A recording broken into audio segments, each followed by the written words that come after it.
On est live et aujourd'hui, on a une capsule qui est très intéressante. On va parler d'un sujet qui est très d'actualité, donc du panier bleu et de l'achat local. Donc, l'objectif de la capsule d'aujourd'hui, c'est de bien comprendre l'initiative québécoise pour stimuler l'achat local et pourquoi c'est important et primordial d'encourager les entreprises d'ici pendant des moments de crise.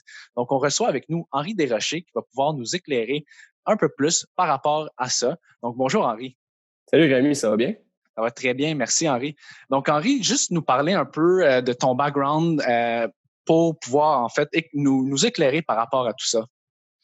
Oui, mais en fond, moi, je suis chargé de projet d'innovation au Centre québécois d'innovation en commerce.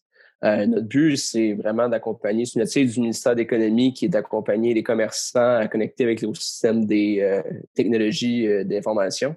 On le sait, le virage numérique, c'est quand même assez primordial, puis on le voit présentement avec la crise, ça ne fait que s'accélérer.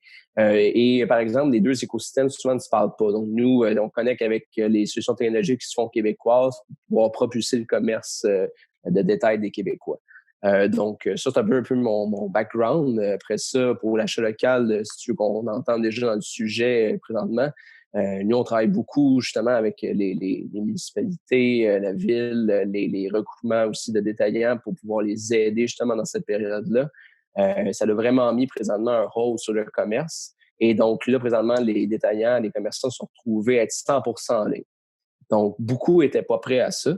Et c'est là que le panier bleu, justement, rentre en jeu. Le panier bleu, c'est une autre initiative du gouvernement, justement, qui, le but est non pas, on a souvent entendu parler d'un Amazon québécois, c'est pas l'initiative. Si on veut faire un Amazon, il y a beaucoup de chemin à faire. Le but est plutôt de faire un répertoire avec les moyens qu'on a. C'est juste de pouvoir exposer justement les consommateurs québécois à nos commerçants, donc d'avoir une plateforme centralisée qui ne va pas être biaisée par des joueurs internationaux qu'on va trouver sur Google ou sur Amazon. Donc là, c'est 100% québécois. Et en même temps, ben, ça met un premier step aussi, une bonne base. On le voit, présentement, ils ont sorti une carte interactive. Aussi, ils vont donner justement des ressources pour aider les détaillants à se mettre en ligne. Et là, justement, on est en train de voir une accélération qui se fait dans les commerçants pour se mettre en ligne, pour pouvoir répondre à cette demande des consommateurs. Excellent. Donc en fait, ce que tu es en train de me dire, c'est que ça favorise en fait le virage numérique des entreprises. Oui, ben en fait, je pense aussi, beaucoup avaient, tant les commerçants ou les consommateurs disaient, bon, c'est pas, il n'y a pas de plateforme transactionnelle sur le panier bleu. Il faut qu'on se rende sur le site du détaillant. Vous comprenez, c'est extrêmement compliqué d'avoir un marketplace, d'avoir un centre directement tout intégré que tout le monde peut acheter d'une même plateforme. Ça prend beaucoup, beaucoup de coûts de logistique. Mais le but, c'est de mettre une bonne base, que déjà là, ben, on a la répertoriée. On peut répertorier les commerçants, on peut donner de la visibilité, voir quels qui sont proches. Donc oui, ultimement, ça encourage l'achat local. Puis justement aussi, ben, je peux en parler. Je viens d'avoir un appel que là, on va travailler justement à CQLC pour faire un guide pour pouvoir accompagner les commerçants à pouvoir à créer un guide justement de qu'est-ce qui se fait en solutions québécoises. Et pour dire, bon, je veux me lancer en affaires en ligne, je ne sais pas comment on fait parce que beaucoup sont dépassés par ça. Mais voici les steps, step by step et quelles sont les solutions possibles. Donc, on est en train de construire ça, puis ça devrait sortir bientôt sur le panier bleu, mais c'est de donner des ressources pour pouvoir accélérer justement cette transition-là. Parfait. Puis si on parle maintenant des entreprises qui ont des sites web transactionnels, donc en fait, eux, le manque à gagner pour eux au niveau du panier bleu, c'est qu'en fait, ils ont littéralement accès à un nouveau canal euh, envers des consommateurs versus les entreprises qui n'ont pas de site web préétabli. Donc, peut-être juste nous éclairer un peu qui sont les entreprises qui en bénéficient beaucoup plus et quel genre d'entreprise en bénéficie moins. Mais en fait, présentement, justement, avec le panier bleu, euh, les commerçants, tu sais, déjà qui sont établis, qui ont une bonne base, eux, ça leur sert pas vraiment d'être sur le panier bleu. Parce qu'il faut comprendre le parcours d'achat du consommateur. Le parcours d'achat consommateur commence, il y a un besoin. Donc, je sais pas, moi, on parle de vêtements. Tu as envie de t'habiller pour le style ou peu importe. Bon, je vais avoir du linge. Mais c'est très rare que les gens fassent juste magasiner un magasin de linge. Ils vont savoir, bon, Simons, ils vont utiliser l'AB, peu importe. Ils vont avoir des fabricants, ils vont avoir des marchands, ils vont aller directement sur le site. Donc, ces joueurs-là, eux, le panier bleu, ça leur sert pas tant que ça. Vu qu'ils ont déjà une notoriété acquise, c'est pas le but. Le but, c'est qu'on est rendu à peu près à 20 000 commerçants inscrits. C'est beaucoup plus les plus petits détaillants. et même que eux qui sont pas en ligne, qui n'ont pas une présence en ligne déjà établie, que là, ils veulent se mettre en ligne, ben, c'est une première façon avant d'avoir cette infrastructure-là, puis de comprendre comment la machine numérique fonctionne, ben, le panier bleu vient les aider en disant, ben, voici un commerçant qui vend tel produit, des magasins de linge, voici où il se situe. Vous pouvez vous rendre là-bas en telle heure si vous voulez juste chercher des commandes parce que vous pouvez déjà passer des commandes, par exemple, même par téléphone si vous voulez. Et après ça, le but, par exemple, pour vraiment assurer que ce soit meilleur, c'est que ces gens-là se mettent en ligne, puis qu'on puisse acheter en ligne. Et donc, quand un commerçant, par exemple, moi, je suis chez nous, je veux voir quel magasin de linge qui est proche de chez nous. Je vois qu'il y en a un, je peux cliquer dessus, voir l'événement qu'il m'offre, add to cart, puis j'ai pas besoin de me le faire livrer parce que je pourrais aller chercher, le déconfinement va commencer, donc des sections de ramassage en magasin vont être créées.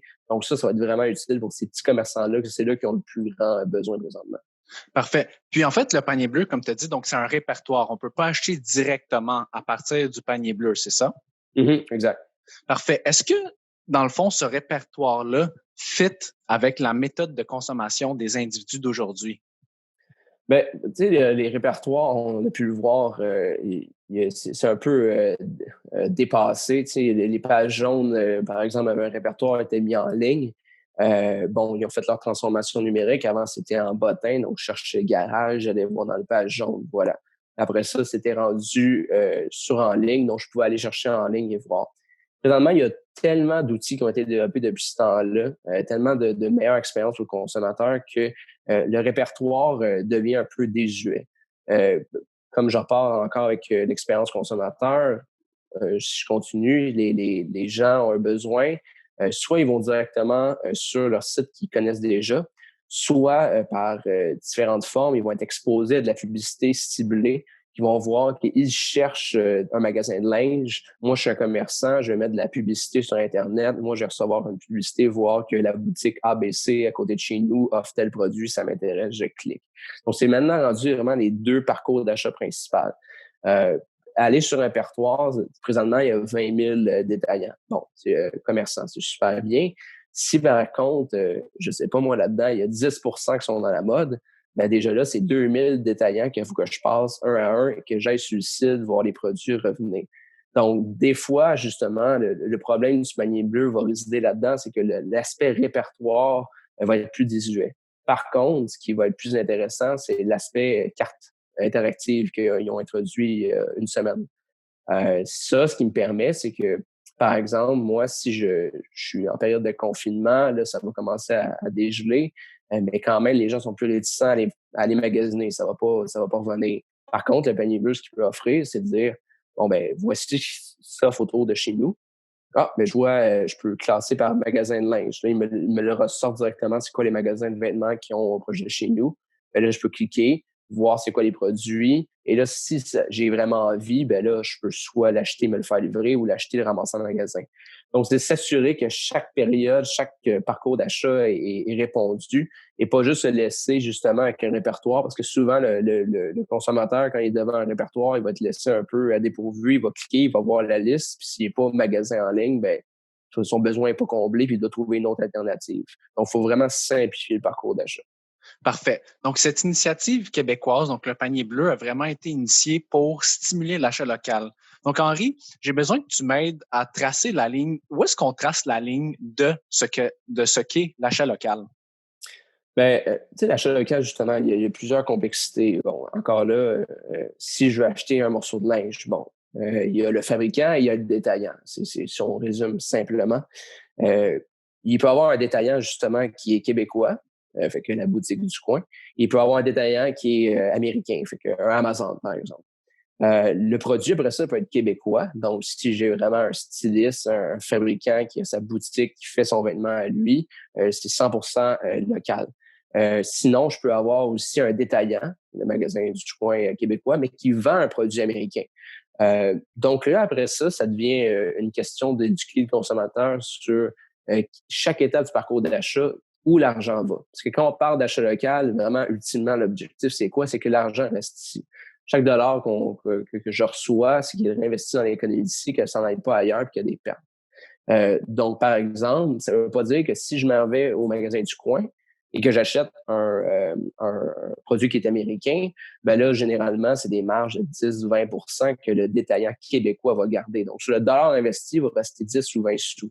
Et même, on peut aller encore plus loin que ça. Si on pousse l'exercice, on dit, bon, sur ce 10 ou 20 sous qui reste, son transport, il est offert par qui? Son propriétaire, est-ce que c'est des propriétaires des propriétaires étrangers, donc que les capitaux vont aller justement, qu'il ne va pas être investi dans l'économie. Donc, tout ça est une boucle. Donc, c'est quand même compliqué à déceler. Je pense qu'il y a un travail et du consommateur à savoir un peu ça, mais aussi d'avoir aussi pour le détaillant de bien éduquer, de comprendre d'où les produits viennent, puis de faire sa part aussi pour éduquer les consommateurs sur les avantages, puis de faire la différence entre les produits, les étapes aussi d'achat qui sont soit québécois ou internationaux. Excellent. Mais écoute, tu as une super belle perspective sur cette question-là. En fait, on a une question super intéressante ici. Pourquoi est-ce que le concept du panier bleu n'a pas été réalisé avant? Est-ce que le besoin n'était pas présent avant la pandémie? Ben, je pense que le besoin, clairement, si on y va encore un peu à une vision macro, ça fait à peu près 10 ans que c'est dans l'univers québécois de dire le commerce en ligne s'en vient, c'est assez primordial. Ça fait à peu près 5 ans, je dirais qu'Amazon est surtout plus présent et que ça commençait à donner vraiment une menace. Donc, le poids était toujours, c'est l'éléphant dans la pièce. Hein. C'est ce que tout le monde parlait, que c'était dans n'importe quelle conférence que tu allais au Québec, aux États-Unis, peu importe, c'était le e-commerce, la croissance y allait, que le mobile, ça a encore plus accéléré. C'est vraiment là que le mobile a vraiment accéléré le commerce de détail en ligne parce qu'avant, déjà, c'était moins intuitif, comme on parlait dans le parcours d'achat, mais maintenant, on est rendu connecté, tu peux acheter directement sur ton téléphone. Donc, il y avait tout le temps cet esprit-là, mais on est très conservateur au Québec. On a quand même, on est très protectrice de nos industries et tout. Et souvent, ce que ça amène, c'est qu'on pense qu'on est un peu immunisé à beaucoup de ces forces-là extérieures. Puis on l'est, en quelque façon. On est beaucoup immunisé par rapport à bien des choses pour différentes raisons que d'autres pays, eux, ont pas le luxe. Par contre, un commerce en ligne, l'Internet, c'est mondial, l'information se propage. Un commerçant je ne crois pas, ne pouvait pas penser dans l'avenir que le e-commerce n'allait pas être une priorité. Je pense que juste ce qui est le problème, c'est que ça allait être jamais le cœur de leur business, que ça allait être là, mais que ça méritait pas tant d'avoir de l'investissement ou de l'argent. Ce qui arrive, par contre, c'est que justement, il n'y avait pas de sentiment d'urgence. Et c'est souvent ça, comme dans les problèmes de société, c'est que quand il n'y a pas de sentiment d'urgence, ben on ne réagit pas face à ça. Et vu que c'est une initiative du gouvernement, ben c'est le même point. Je pense pas que c'était le but de faire un cheval de bataille, de dire on prend le commerce en ligne. Il y avait des initiatives de virage numérique pour adapter. Mais cette plateforme-là, on pensait qu'il y avait assez d'outils nécessaires pour les détaillants. Là, présentement, il arrive justement à une crise comme là, que là, 100% de l'économie est paralysée ou presque, et tout le monde doit se retrouver en ligne. Donc, du jour au lendemain, on fait complètement ce qui était juste quelque chose qui pouvait être un secteur d'une entreprise, là, devient le cœur. Ben, c'est la seule façon de plus sauver. Donc, il fallait qu'il y ait une réponse face à ça. Puis je pense que c'est ça l'initiative du panier bleu, c'était pas de répondre à tout, mais d'au moins de mettre une base, de rattraper déjà un peu ce qui avait manqué à un temps record avec des fonds qui étaient aussi très minimes. Donc, c'est vraiment les conséquences de notre réaction face à la pandémie, tandis qu'on aurait pu être pas mal proactif puis établir ça auparavant. Donc, toi, ce que tu es en train de dire, c'est qu'il n'y avait pas de besoin réel, il n'y avait pas de sentiment d'urgence avant cette pandémie, c'est ça? Oui, puis aussi en même temps, ça s'est accéléré très vite. Je veux dire, déjà là, il y a les consommateurs aussi qui sont beaucoup plus au rendez-vous. Nous deux, on est jeunes, on achète plus ça en ligne. C'est plus dans notre culture. Les jeunes aussi ont plus leur téléphone, comme je le mentionnais. On est plus connectés, payés par Internet, c'est plus dans notre culture, mais c'est pas si longtemps que payer par carte de crédit pour les Québécois, c'était mal vu, c'était dangereux. On avait encore peur. On avait encore peur de est-ce qu'on allait se faire pirater, il y avait une réticence. Et puis, on a une population très vieillissante. Un des gros pouvoirs d'achat, c'est beaucoup plus dans la génération plus vieille. Là, ça commence à se transférer vers les plus jeunes. Puis en même temps, on voit justement ce transfert des compagnies qui commencent à offrir des services plus en ligne. Mais il y a peu longtemps quand même, immédiatement, même si on disait on va faire une plateforme en ligne, mais personne ne l'aurait utilisé.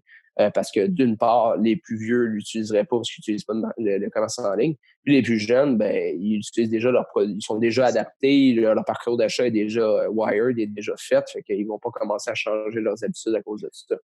Parfait, excellent. Donc là, Henri, on va rentrer vraiment dans le cœur de la discussion. Donc, tous les enjeux qui tournent autour de l'achat local et du panier bleu. Donc, en fait, plus précisément, j'aimerais qu'on se prononce sur les impacts économiques. Donc, peut-être nous donner quelques mots sur les coûts du projet. Puis, nous, en tant que citoyens, tu sais, comment est-ce qu'on fait pour quantifier ou voir est-ce que c'est mission réussie, le panier bleu?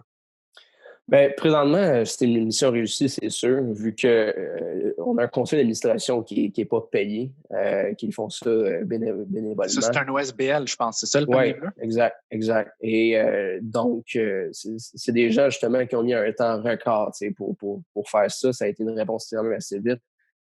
Et présentement, ils ont du financement qui est juste pour pouvoir traiter, parce qu'il faut comprendre, on est rendu avec 20 000 détaillants, il y a des gens qui s'inscrivent, il faut faire le tri, il y a la modération, il y a un paquet de trucs justement à faire juste pour maintenir ça en vie avec des fonds qui sont très petits. Je ne me rappelle plus exactement c'est quoi les chiffres, mais si on parle juste de un site transactionnel, pour mettre un site transactionnel pour une entreprise normale, oui, il y a un Shopify, mais si on veut avoir un peu plus étoffé, ça va être un 15 000 ça pour un rapport, un répertoire complet, je pense que c'est à peu près 500 000, c'est un coût. Puis on a 20 000 détaillants. Donc, si on pense à ces gens-là, s'ils allaient investir tout cet argent-là pour se mettre en ligne, ça aurait coûté déjà plus cher. Et la visibilité que ça a donné, on a eu beaucoup de success stories qui disent, moi, il y a des gens qui ont découvert à cause du panier bleu. Donc, je pense que quand même, pour le peu de montant qu'il y avait, oui, ça a été efficace justement par rapport à ça. Parfait. Donc là, le gouvernement a fait sa part. Ils ont créé ce répertoire-là, mais il y a l'autre stretch, d'autres 50 dans le fond, il est du devoir du consommateur d'être conscient par rapport à ça et lui-même doit avoir la volonté d'acheter local. Est-ce qu'il y a des façons ou d'autres pistes de solutions que le gouvernement pourrait mettre en place pour inciter l'achat local? Des incitatifs, par exemple. Oui, ben, tu sais, présentement, justement, l'achat local, tu sais, faut comprendre, présentement, il y a un engouement, tu sais, c'est une période de temps où il y a beaucoup de solidarité, c'est quand même beau à voir. Je veux dire, on avait déjà eu des campagnes dans le passé dans différentes industries d'achat local. Je pense que c'est dans le cœur du Québec. On voit souvent les couleurs bleues, le signe du Québec sur des produits. Il y avait des certifications aussi qui étaient locales. On le voyait souvent à l'alimentation. Donc, beaucoup d'incitatifs pour acheter local. Par contre, le web, et c'est ça qu'on réalise, tout ce qui est dans le numérique, c'est facile après ça de tomber sur des joueurs américains. Donc, tu ne pourras pas bloquer justement indéfiniment des joueurs extérieurs. Donc, tu es en compétition avec des joueurs américains constamment. Pour encourager l'achat local, il faut simplement encourager que l'expérience aussi locale soit le fun. Si tu as une bonne expérience, qu'elle soit locale ou pas, les gens, ça n'a pas d'importance, c'est juste qu'ils aiment le produit, ils aiment l'expérience, ils aiment le magasin, ils ont un sentiment d'appartenance. Ça, déjà, ils vont pas penser deux fois est-ce qu'il est local ou pas, je vais juste aller l'acheter. Donc, c'est promouvoir les produits d'ici qui sont bons, justement, qui peuvent offrir quelque chose qui est intéressant pour le consommateur. Après ça, bon, il y a une infrastructure qui peut être mise en place quand même. Présentement, justement, on met les commerçants en ligne parce que présentement, en temps de quarantaine puis en période de déconfinement, les deux gros enjeux, c'est d'amener le consommateur dans l'artère commerciale parce que les gens vont être plus réticents. Puis, veux pas, quand les bars, les restaurants, ça va prendre plus de temps. Ils vont avoir moins de vie dans un quartier. Les gens vont moins commencer à se déplacer. Donc, il faut avoir une récurrence d'achat les gens vont pouvoir se rendre dans les artères commerciales pour voir les magasins qui sont là. Et ça, c'est une façon. Deuxième façon, c'est d'amener les produits chez les commerçants. Donc, c'est là le but du panier bleu, le commerce en ligne. Si les gens veulent commencer justement à créer cet écosystème d'appartenance-là, ben, par exemple, on peut faire des casiers connectés. Fait que, je sais pas, moi, je commande une boutique en ligne et tout ça est déconnecté. C'est bien ça qu'il faut comprendre, c'est qu'on peut pas isoler les gens et c'est un peu l'erreur dans le temps. Si on commençait les gens à acheter en magasin, les consommateurs en ligne, mais on fait un parcours d'achat, on commence en ligne, on va en magasin, après ça en magasin, ça veut pas dire qu'on va acheter tout de suite, on peut-être retourner en ligne après pour penser. Il faut laisser le choix au consommateur, c'est pas à nous de décider quand il va acheter ou quand il va décider de son choix.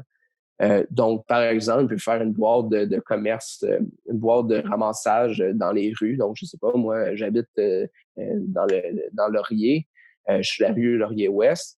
Moi, je me promène et je vois une boîte pour ramasser des paquets. Bon, là, le déconfinement va recommencer. Les gens vont s'en aller chez eux. On le sait toujours. Tout ce qui est la poste, quelqu'un arrive, t'es pas là, il va le porter au bureau de poste. Ou souvent, les bureaux de poste sont dans les pharmacies.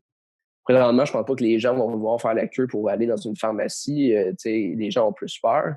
Donc, si tu mets des boîtes qui sont dehors et que là, tu peux dire, bon, je laisse mon colis dans cette boîte-là, je vais aller le chercher. Comme ça, moi, je suis dehors, je me sens plus en sécurité. Je m'en vais, donc, moi, consommateur, je m'en vais dans cette boîte-là qui est située proche d'un magasin. Puis ça, il y en a un peu partout, dépendamment, dans Montréal, pour les résidents.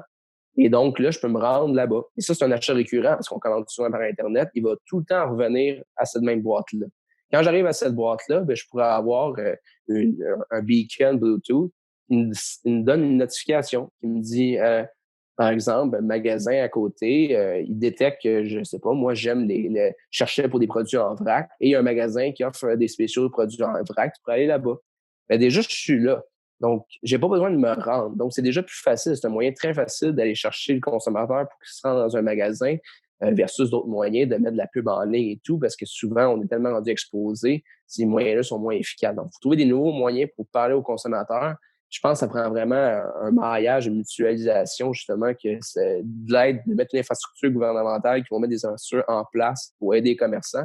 Puis tous les commerçants se tiennent pour dire, regarde, on va partager cet espace publicitaire-là, mais qu'en bénéfice, ça va nous bénéficier à tout, en fait. C'est ça, exactement. Donc, c'est un travail collaboratif. Super. Oui. Henri, j'aimerais ça entendre ta perspective sur le futur du panier bleu. Comment est-ce que tu vois ce projet-là se développer au fil des années? Est-ce que c'est un projet qui va perdurer? Est-ce que c'est un répertoire qui va être utilisé dans 5 ans, 10 ans par les Québécois? Euh, Tout dépend encore comment le panier bleu s'en va. Moi, j'en ai aucune idée. Puis je pense aussi que ça va être un travail à faire. Tu sais, justement, tu sais, je peux me poser la question, combien de sites que tu vas par jour de sites Internet? La À part réponse, soit c'est Google, Amazon, l'application Uber Eats, tu sais, en soi, c'est les plateformes internationales que tout le monde exact, utilise, tu sais. exact. Il y a très, très peu c'est très difficile d'envoyer quelqu'un sur un nouveau site Internet. Là. Il faut, tu sais, là, on l'a vu justement, il faut que tu aies quelque chose qui va te pousser. Tu sais, là, la toute nouvelle qu'on a depuis quelques années, c'est TikTok, justement, qui Ouais. vient de sortir. Mais avant ça, si je n'avais à nommer une, je veux dire, il y a eu Instagram. Ça, c'est en 2011 que ça a pris de la popularité. Puis c'était encore dans un moment que c'était quand même petit, l'Internet. Ça fait pas si longtemps, mais ça va très vite. Donc là, c'est très saturé comme marché. Donc, entrer dans une compagnie, entrer une plateforme dans le parcours d'achat qui devient un réflexe pour le consommateur, c'est très difficile. Surtout si c'est juste un répertoire. Genre, je reprends le concept du parcours d'achat. Tu as un besoin, tu le veux là, tu veux pas qu'il y ait de stock. Donc, tu veux qu'il y ait un flux directement, que ça se fasse tout du même endroit. Donc, Amazon, c'est pour ça qu'ils succèdent. C'est que tu vas arriver sur Amazon, vêtements, les vêtements, clic, ad, payer, ils le reçoivent chez nous. Tout se fait très, très rapidement, ça se fait fluidement. Donc, c'est pour ça que les gens l'adoptent. Quand tu arrives sur un répertoire, ben, il faut que tu cliques sur chacun des commerçants, rentrer tes données à chaque fois, ça devient plus complexe. Donc, le but est peut-être que soit on continue dans une optique que ça soit encore on utilise le service de map, peut-être une application qui peut se développer que pendant que je marche dans la ville, ben, ou encore j'en prends le concept des boîtes de récupération, ben là, je vois, il y a une map et là, il me dit, hey, voici les commerçants on a vu que tu cherchais pour des vêtements de linge ou la commande que tu as reprise, c'est un vêtement de linge, ben voici sur le magasin qui offre des spéciaux. Ça pourrait être utile dans ce point-là. Donc, ça peut venir plus un add-on à l'expérience. Ou sinon, on s'en va dans le territoire c'est là que souvent le monde demandait, c'est transactionnel, tout unique, on peut se commander de chacun. Ça, c'est correct, mais ça prend beaucoup, beaucoup d'argent. Et donc, si on veut investir, ben là, ça va prendre une volonté des commerçants d'investir là-dedans, parce que je pense pas sinon que ça va être le gouvernement du Québec qui va donner tout cet argent-là. Ou sinon, ben, ça va rester justement dans l'expérience qui est présente. Est-ce que tu penses qu'on va assister à l'émergence de nouveaux répertoires, mais qui ont plus de fonctionnalités que le panier bleu? Ben, présentement, je vois pas parce que déjà, au Québec, on a une très grande tendance que quand on a un gouvernement, quand on a une initiative du gouvernement, on veut s'allier. Justement, on est très solidaire. Donc, c'est une initiative qui est soutenue par le gouvernement. Donc, je pense qu'ils ont déjà ils ont une bonne présence établie. On voit qu'ils multiplient les partenariats, ça commence déjà. Je pense pas qu'il va y en avoir une autre qui va ressortir. Comme que je dis, c'est la seule que je vois de plus que de rajouter des fonctionnalités déjà que je pense que le panier bleu est en train de travailler puis qu'ils vont continuer juste à travailler. Puis les gens aussi, il faut comprendre que les solutionnaires qui ajoutent ces fonctionnalités-là au site, eux aussi, ils veulent se faire savoir. Fait qu'ils vont aller vers eux qui sont déjà plus établis. Ils n'iront pas avec un nouveau joueur. Ils vont essayer de convaincre le joueur établi de changer de façon de faire. Je pense qu'ils peuvent réussir là-dedans. Si quelqu'un va arriver avec une nouvelle plateforme qui serait transactionnelle pour inclure tout le monde, ça peut être une façon de faire. Mais encore là, c'est extrêmement coûteux. Si après ça, on parle de juste un shipping intégré, ça prend des entrepôts, ça prend pas juste aller chercher par magasin, ça sera jamais efficace. Il faut comprendre qu'Amazon, c'est le travail de quelqu'un qui est arrivé très tôt, en 99, puis ça a été ce que ça a été pendant 20 ans. Donc, c'est un travail énorme dans une période que c'était très, très, très embryonnaire, l'Internet. Il y avait cet avantage-là d'être first mover, d'être le premier joueur. Et donc, on essaie de recréer ça. Et c'est pour le marché aussi des États-Unis. Nous, ici, on est au Québec. On est 8 millions disparates sur un territoire immense. Donc, toute cette logistique-là, si les gens vont commencer à penser que on peut le mettre transactionnel, c'est simple, c'est vraiment pas aussi simple que ça. Parfait. Là, je vois le temps qui file. Henri, je voulais juste revenir sur un point que j'ai trouvé super intéressant. Tu m'avais mentionné ça dans nos échanges préalables au tournage de cette capsule-là. Tu m'avais dit que, tu sais, mettons, moi, si je me remets dans les souliers d'un citoyen québécois qui veut vraiment aider et stimuler l'achat local, mais toi, tu avais dit que hey, c'est pas grave si on utilise des plateformes internationales pour stimuler l'achat local. Donc, peut-être juste réitérer tes propos ou nous Ouais. éclairer par rapport à ça, s'il te plaît. Oui, en fait, ça fait un peu lien justement que si tu me dis est-ce qu'il y a d'autres joueurs qui vont venir justement pour une plateforme comme le panier bleu, mais je pense pas qu'il y ait une nécessité à la base du panier bleu si si les gens demandent du produit étant un Amazon québécois, je vois pas l'intérêt. On a tendance souvent au Québec à faire tout de A à Z québécois. Donc, ça prend des fournisseurs québécois, ça prend des solutionnaires québécois, ça prend des commerçants québécois, tout ça de même réuni.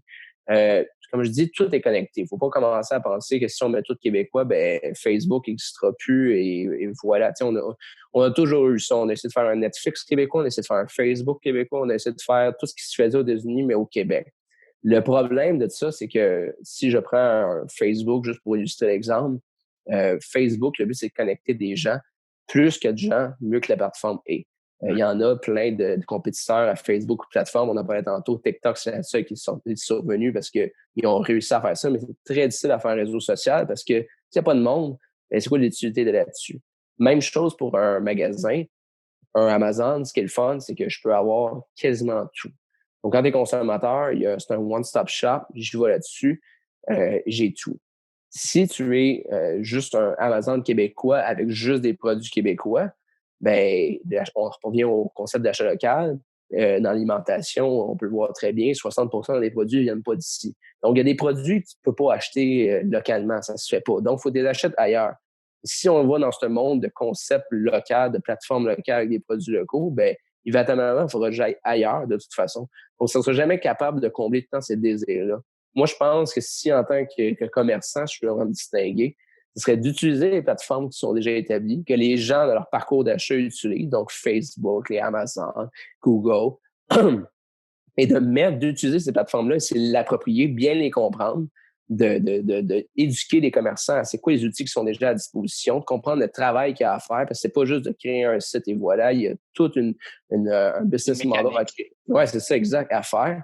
Et moi, je pense qu'en bout de ligne, ce qu'on essaie de faire présentement, c'est de créer une team de NASCAR avec des gens qui ne savent pas conduire. Malheureusement, ils sont illettrés numériquement, si on peut dire. Ils ne savent pas comment ça fonctionne.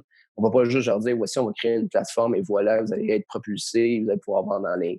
Commençons à la base. Prenons les outils qui sont déjà faits présentement, qu'il y a plein de ressources, qu'il y a plein de guides déjà disponibles. Accompagnons-les. Puis après ça, on va voir ce qu'on peut faire avec ça. Parfait. Merci beaucoup, Henri. Donc, ce fut une capsule qui était très, très enrichissante. Donc, j'ai bien hâte à te revoir après le grand confinement à notre studio pour une interview sur ton parcours académique et sur ta profession actuelle. Donc, merci beaucoup, Henri. Merci à toi, Rémi.